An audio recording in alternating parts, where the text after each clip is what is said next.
Hello everyone, welcome. My name is Anna Partners, and today with me I have a very special guest. This is an amazing woman. She's doing a very good job. She is head of marketing at METL, Mohammed Enterprises Tanzania Limited. But she's also an author. She's wrote 2 books so far, right? Yes. 2 books so far. And she's doing a lot of things. So today she's here to talk about women in leadership. As you already know, on 8th of March, the Citizen and the Monash Communication Limited will be having a Rising Women Initiative. So who else to talk to if it's not like young women who are doing amazing job in leadership positions? So I'm with Fatema Dewji.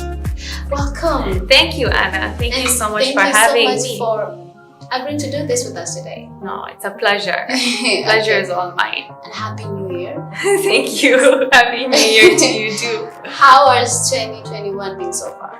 It's been good. I think, every year, like for me, it's setting goals is also about like the way your mindset changes. Okay. So every year, I choose to have a different mindset towards my life. Okay. And so, just to be more grateful and be more positive, there's so much going on in the world. So, just to have a better attitude towards life.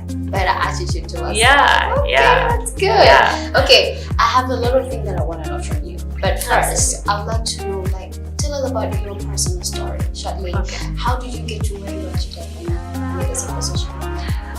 Okay, so my story is actually a very funny one. I graduated from Georgetown University in 2010 in finance and management. So I actually didn't study marketing. I took 2 classes only in marketing. And because Georgetown is known for politics, siyasa, I loved it. So I said to myself, you know what, once I'm done, I'm just gonna go and study politics, Okay. So I had 1 year gap before I went to do my master's. So I came back and I was working in the finance division of the oil refinery. Okay. And we are all very curious people. I can't sit. So I was doing the finance and I was bored because it's a desk job. So I was like, you know what? I'm gonna go in the market. I started doing trying to figure out what's happening with sales. I started looking at distribution, and then I was going into the market and speaking to people, and I realized that basically nobody knew about our products. It was a lot of pushing from our side and people were not really asking for our products. So there was no brand awareness. And this really scared me because multinationals like Coca-Cola, Pepsi, Unilever spend so much money on creating a connection with a consumer. And it's very, very important. And so I said to myself, you know what? Let me start to do a little bit of more market research on marketing, on our products. And so I set up the marketing department, and it was just me and 1 designer, and we had a small section of somebody's office that we were working from. And in 10 years, we've grown the department, and now I have about 50 people working under me. Okay. Within sales and marketing. And so it's been a really a great journey. To other people, they might think maybe it was easy, but it was not. I hope it was not, because you started with 1 person, right? Yeah. Just 1. Yeah. It wasn't easy just because I don't want to say it wasn't easy. It was challenging. I had my challenges because I went through a lot of failure. I had to learn a lot.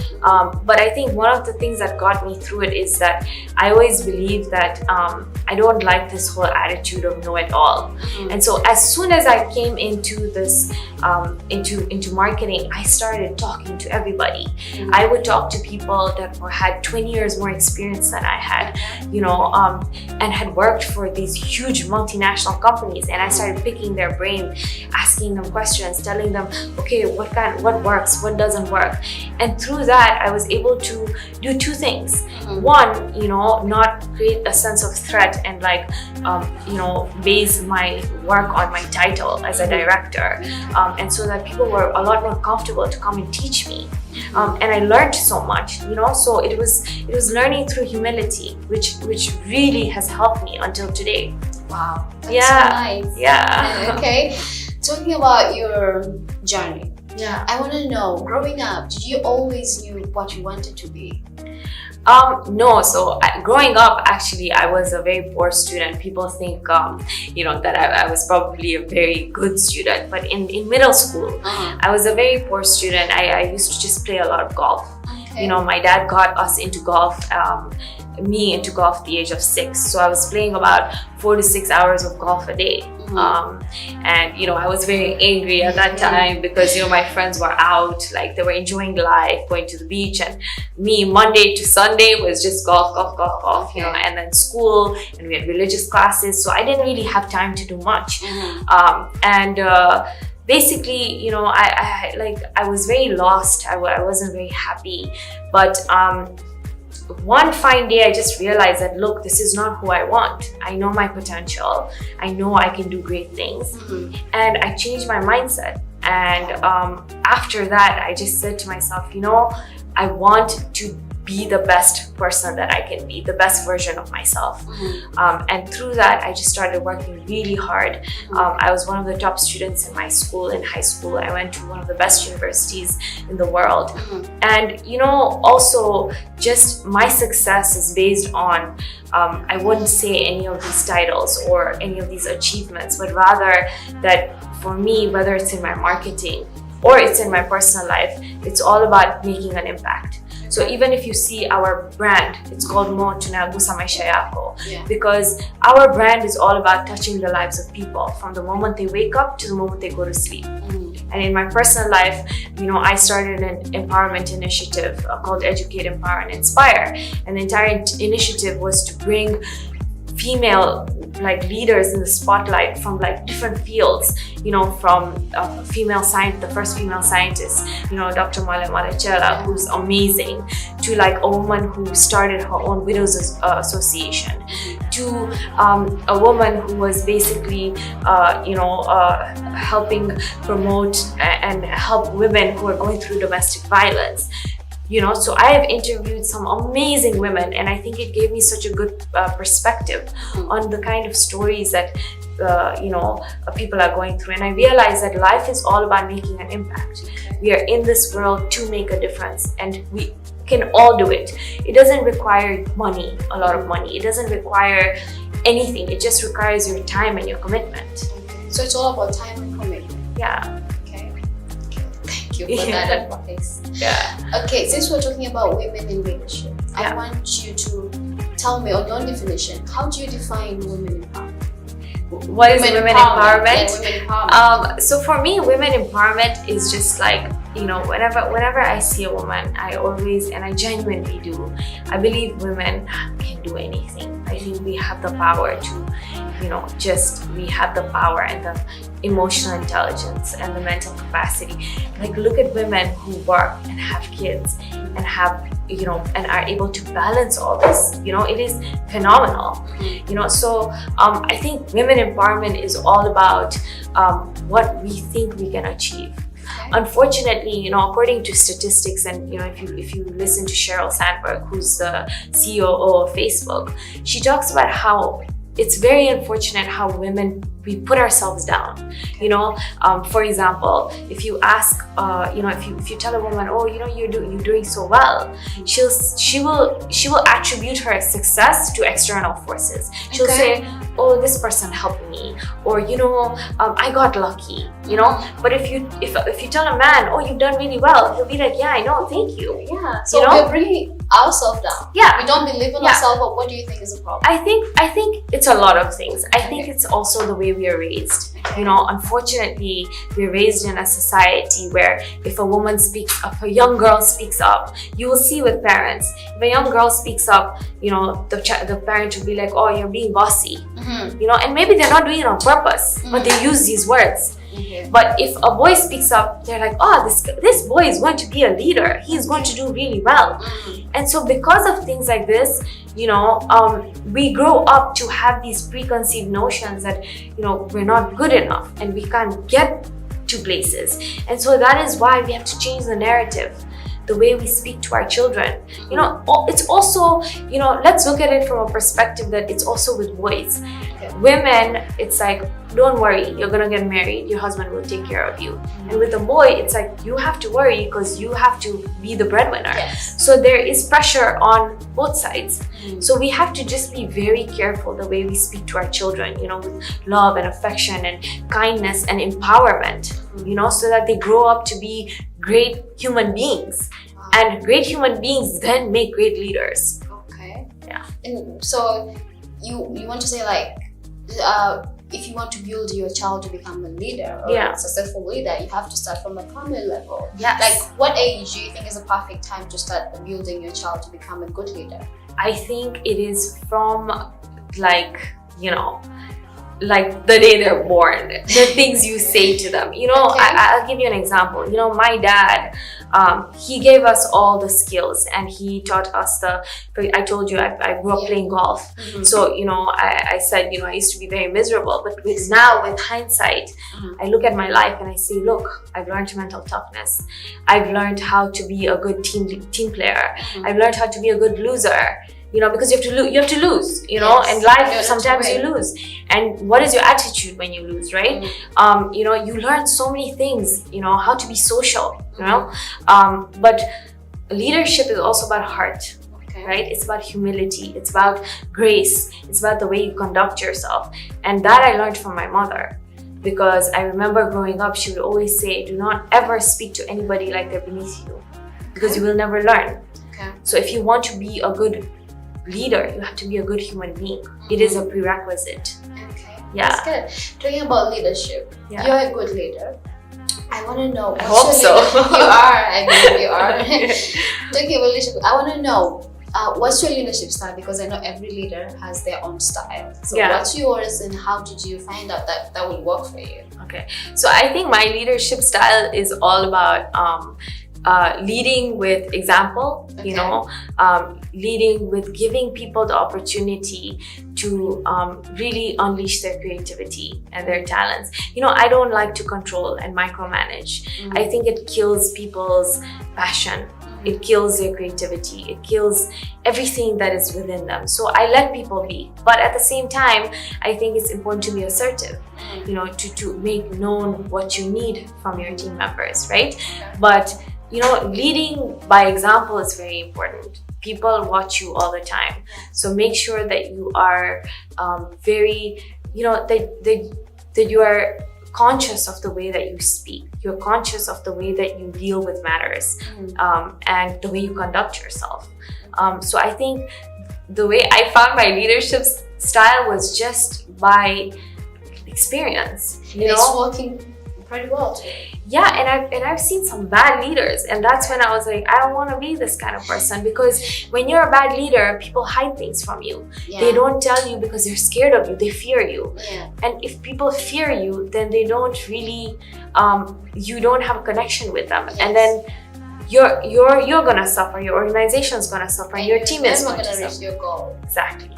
Exactly. Since you're a leader, I want to know something. Okay, here at METL, I want to know your policies. Do you have any policies that aim to empower women in managerial level? Like, do you have that? And if you do, I want you to share with us, like, the successes that you have gotten so far. So, you know, I'll tell you, HR is doing a really remarkable job at METL with, you know, there's a lot of gender equality. You know, I think that, you know, there's a very good ratio of men to women. I think the entire, if you look at HR and the sales team and the marketing team, you have more women in the team than men. You know, and so I think at METL we're doing the best, but we're still learning and we're still growing, but we're doing the best we can to empower women and to give them the opportunities to really you know, unleash their potential. But we would love to do even more in the future, and you know, that's what we're gearing towards. So I've heard some of your interviews, you talked about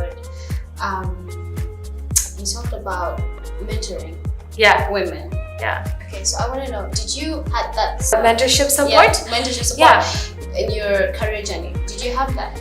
So I sought out for it. You see, in life, no one's going to come to you and be like, oh, okay, you know, let me help you. Okay? You have to want it. So I would go and disturb everybody and be like, I'm stuck here, please tell me, explain to me how to go for it. Not tell me what to do, but what is your advice? How do I go forward with this problem?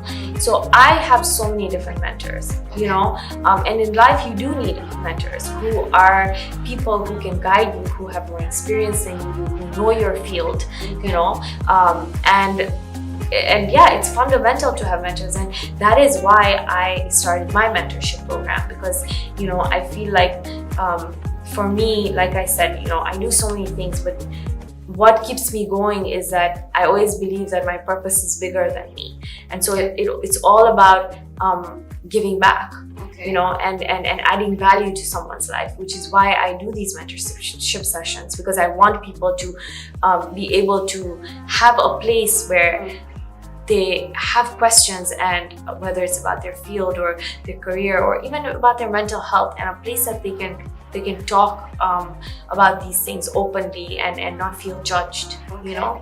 But then I want to know, do you look for any qualities before you start to mentor someone? Like, do you have any qualities that you're looking for, or you just mentor anyone? So first of all, with interns, we have a lot of interns throughout the year who come in for a month and a half. So that's one sort of mentorship I do. The other mentorship I do is basically, it depends, you know, through referral, people will come and they'll say, hey, Fatema, I need help with, you know, I'm a bit stuck with my career. What do I do?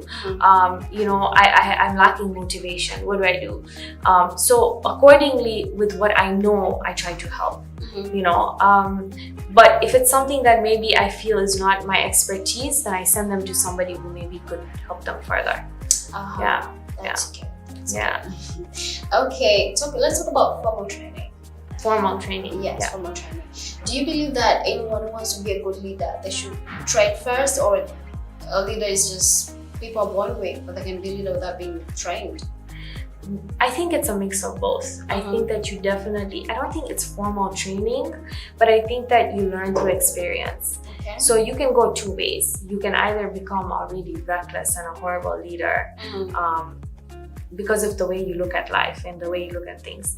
Or you can go in the way where you adjust yourself and you say, you know what, this is how I want my organization to run, based on values like loyalty, based on values like, you know, a sense of trust. I want people to feel comfortable and at peace, and then you shift your leadership style to kind of be around that, those values, right?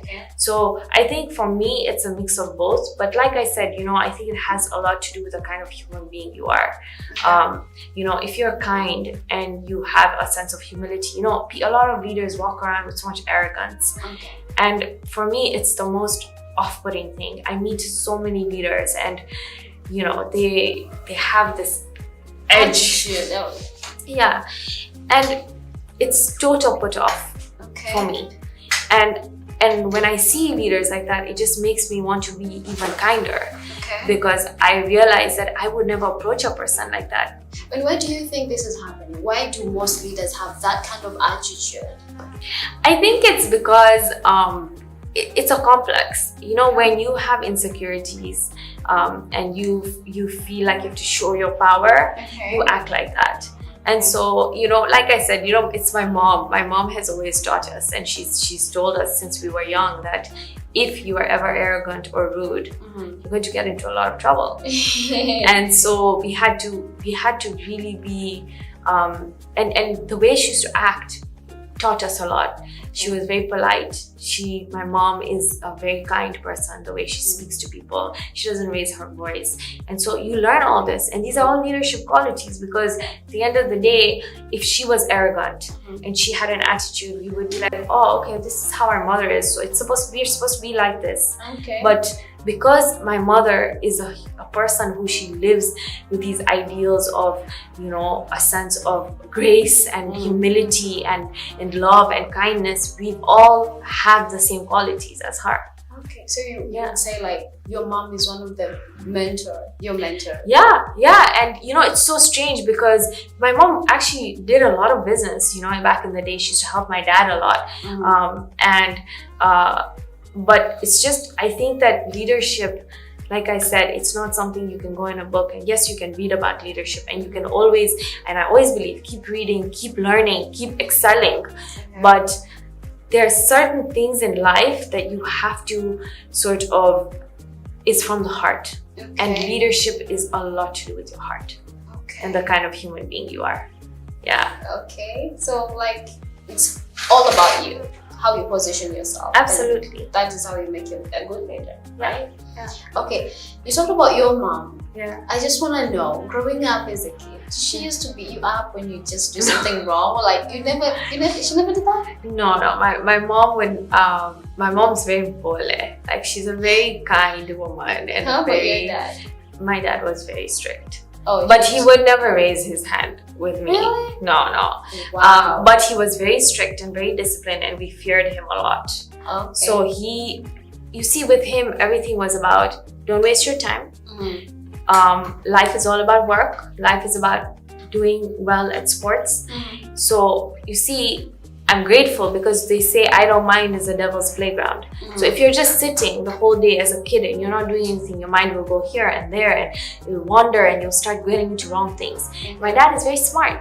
He was not educated, but you know what he said to himself? He's like, I don't want my kids to get into these things, so what should I do? He got us all into a sport. Okay, so before we started this interview, we talked about you playing golf. Yeah. So like, when you were a kid, your dad used to say like, I don't care if you don't like it. Yeah. You have to do it. Yeah. So how did you just get to love it? Like, growing up, because you did not love it. And I actually said to him, I said, I'm a girl. Why are you forcing me to play 6 hours of golf a day? It's hot outside. And he said, I don't care. And I think that was, and I didn't like golf for a long time. Because it was a lot of work. I used to play during the day, and then at night we had a golf net. And the coach used to come, and I used to hit 200 golf balls at night before I'd go to sleep. Every day. So it was sort of like, we had our schedule very tight. There's no room to just mess around. No. Okay. And if you want to play a sport, you want to go swimming, you are allowed. But you want to go and do anything else, there's no need. So, but now I value what he did, because literally it is so important. Like, and statistically, a lot of female CEOs and leaders have played a sport, and it has built who they are. Because sports teaches you amazing things. It like I said, discipline, how to be a team player, how to tackle challenges. When you're on the golf course and you hit a bad shot, and you're young, you went to Fetuka, like you were angry. You're angry. So you cry. Okay. Yeah, so you have to learn how to control yourself and how to lose with grace. That is a really difficult thing that you have to learn. Like, when you lose, you have to be like, oh, it's okay, yeah, congratulations, yeah, and that attitude, I learned all that through sports. So now I'm very grateful that my dad did that, because when you're young, you don't know better. Yes. Right? So your parents have to sometimes push you to things that maybe you don't like so much. And sometimes you get mad at them. You don't know that it's going to help you in the future. Absolutely. Okay. I want to know, what are you most proud of? What did you say is your biggest achievement in life? My biggest achievement.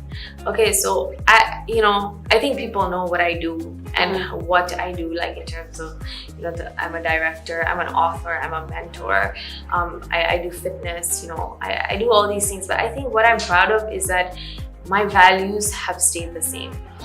I don't let things get to my head. I believe in making an impact. So every day for me, I ask myself, was I a better person than I was yesterday? And I truly do, because what is life otherwise? If you're not there to help another human being or to add value to somebody else's life, then and have a sense of purpose, then there's no point. So that is what it means to me. Okay.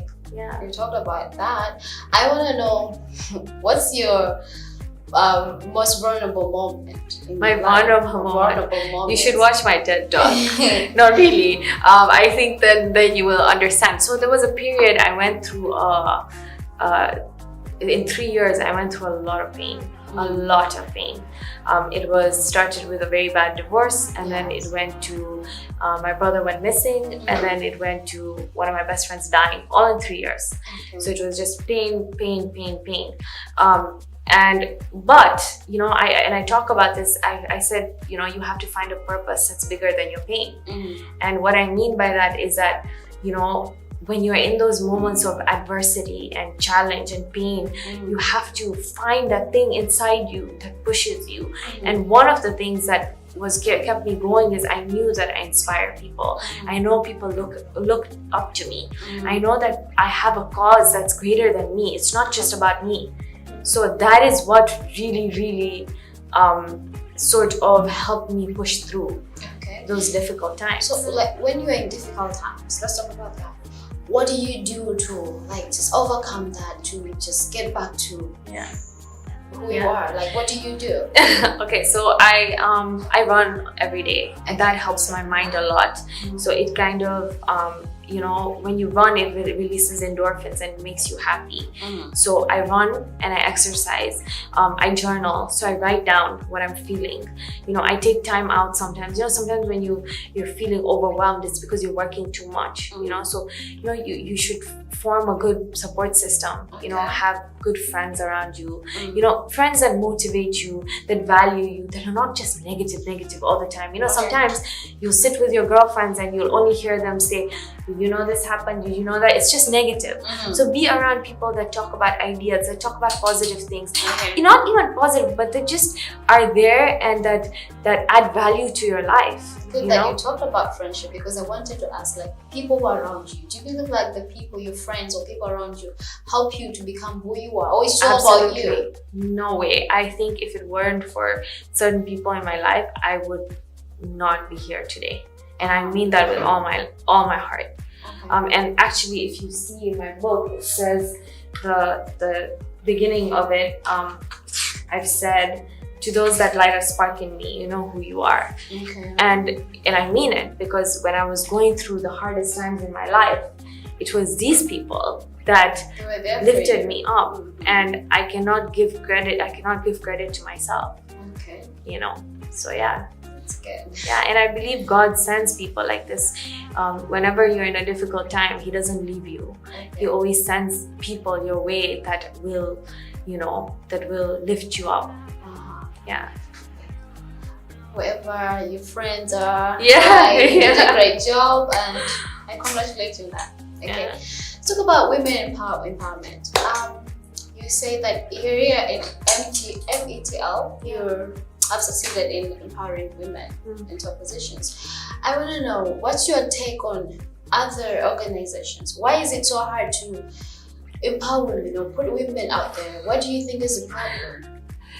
I think the problem is the way that the organizations function. You know, the issue is that a lot of organizations think that, you know, it's a liability to have women in positions of power. And it's a very wrong attitude. You know, and this is not, you know, actually I feel in Tanzania we are way far ahead. A lot of women are empowered here. If you go to the West, there is a huge problem with women in positions of power, because there's such few women in positions of power, and they're not, you know, they're not given opportunities, and because there's such few positions available, you have women now pegged against each other, and now there's a threat, and then you have problems, right? But I think in Tanzania, the women that I've interviewed, and I've interviewed a lot of female leaders, I've seen a lot of female leaders, I think that we as a country are doing a good job in empowering women, and I think organizations should definitely work towards making things better and easier for women. But when I go through my experiences, everybody asks me one question that, have you faced any problems being a female leader? And I haven't. In Tanzania, no. But from outsiders, yeah.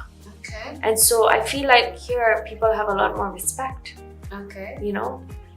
Okay. So you advise the organization, the companies and all, but what's your advice on women who want to get to like where you are today, in top position? What's your advice? So look, I'm not going to I'm not going to say that, you know, I did have somewhere to go.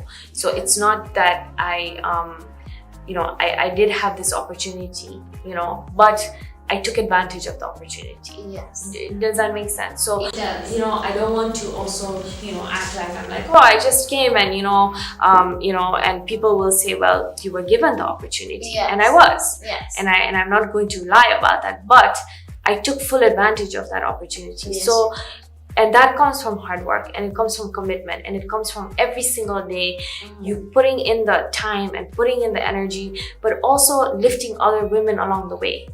And that is fundamental because it's very lonely at the top otherwise. If it's just you as a woman. So bring other women along the way. Make sure you are mentoring other women. Make sure you're empowering other women. You know, things like that. They're very important. Okay, how they heard your advice. It's very important. Yeah. I don't want to take too much of your time because I know you have like a really hard schedule. So I want to know, as a woman, you know, you're very busy. How do you get that time to take care of yourself, to do like personal things apart from work? How did you do that? So it became very difficult for me because you know, my mind, it doesn't shut down. Okay. So, you know, I tell everybody that I have my brain, it's genetics. All of us from our family, we have to constantly be doing something. So even like when I go for a massage, I feel very like antsy because I feel like I have to sit there for 30 minutes and it's just like I'm not doing anything. Yeah, but it's not good. Because you can't constantly, you know, and I talked about this in my last post about creativity. In order to be creative, and I'm in a creative field, you have to have downtime. You have to make sure that you're relaxing, you know. And so nowadays, what I do is I make sure that, you know, I take time. Like, so every day I work out. I make sure I go running. I go running with my dog, you know, and I have that fresh air, which helps me. But I'm also scheduled. So I don't waste time procrastinating. You know, I'm very particular about the kind of people I hang out with. You know, I don't like to just sit and chat about things that have no value. You know, I think that it's very important to have your mind in the right places because it also says a lot about you as a human being, and it activates things in your own body. So be around the right kind of people. Make sure that you have good time management because everything is possible. It's just about your timing. You know. Yeah, it's not easy for any woman. And you know, Indra Nui, she was the CEO of Pepsi, and she said that, you know, women can't have it all. She said that. And she was saying it out of her heart because she said what she had to do was designate. For example, if her kids call, some of the work she had to give her assistant to be like, can you please pick up the phone, because she's the CEO of a company. Right? So it's not easy for a woman. It's a tough job being a mother, being a wife, being a leader, a boss, being a mentor to so many people, right? But I think that's why we're incredible, that we can do all these things. You know? So we have superpower. We do have a superpower. Yeah, we have definitely. You know. So I'll blame myself if I don't ask you this question. At the beginning of the interview, you talked about you started politics. I wanted to do politics. You did not do that? No, I went to a school that is known for politics. So it had people like Madeleine Albright, the Secretary General. They had like President Clinton. A lot of politicians graduated from Georgetown, and so I used to go to a lot of the lectures, and I used to love it. So you don't love it anymore? It's not that. I found my passion with marketing, and I love marketing. Yeah. So I wanted to ask you because I wanted to know, what do you see yourself in 5 years? In 5 years, I see me growing the brand, the Mo brand. You know, what I want is, I have this picture. You know how when you see McDonald's nowadays, you just see the M, yeah? Yes. Bus. And just people this is know. abnormal. Yeah. And that's what I want for my brand. Okay. And I want to be able to touch as many people as I can through the brand. Not only in terms of distributing my products, but adding value to their lives. You did a good job so far, so I Thank know you. you'll get there. Thank you. Yeah, it's been a very eventful and interesting journey, but I think that I've learned so much along the way. I thought since you liked politics, maybe you wanted to be like Involve yourself in politics someday. No. I don't think it's a good idea. No, I think politics is challenging, and I don't have the heart for it. Yeah. So no, I think you said like we have superpowers, and you can do anything that you put that's your also mind to. true. Yeah. So Let's see. Maybe. Let's wait and see. Yeah. Okay, so before we finish this interview, last question I want to know. Absolutely, that's fine. Do you sometimes sit and like say, if you are given like, let me put it this way, if you were given an opportunity to like just choose 3 things like you wanted to change in your life, like if I had the time to change, I would change them. What would they be? Change. Yeah, like Oh man. go back and change. Go back and change. Mm-hmm. Wow, that's a very, very good question. Mm-hmm. Okay, I don't like to use the word change because I feel like I'm very blessed. Yeah. And I've used everything. I've talked about my challenges, right? Yes. But I would never want to erase those challenges. Okay. Because I think that pain has made me who I am. So I don't want to change anything, but I want to continue being a better person and a better leader. Mm-hmm. And I think that I want to grow my brand further, and I want to help other people rise up as well, other women rise up, and so I don't think I want to change anything, because I think if it wasn't for what had happened to me, I would not be who I am. That's a good answer. Yeah, that's a political answer.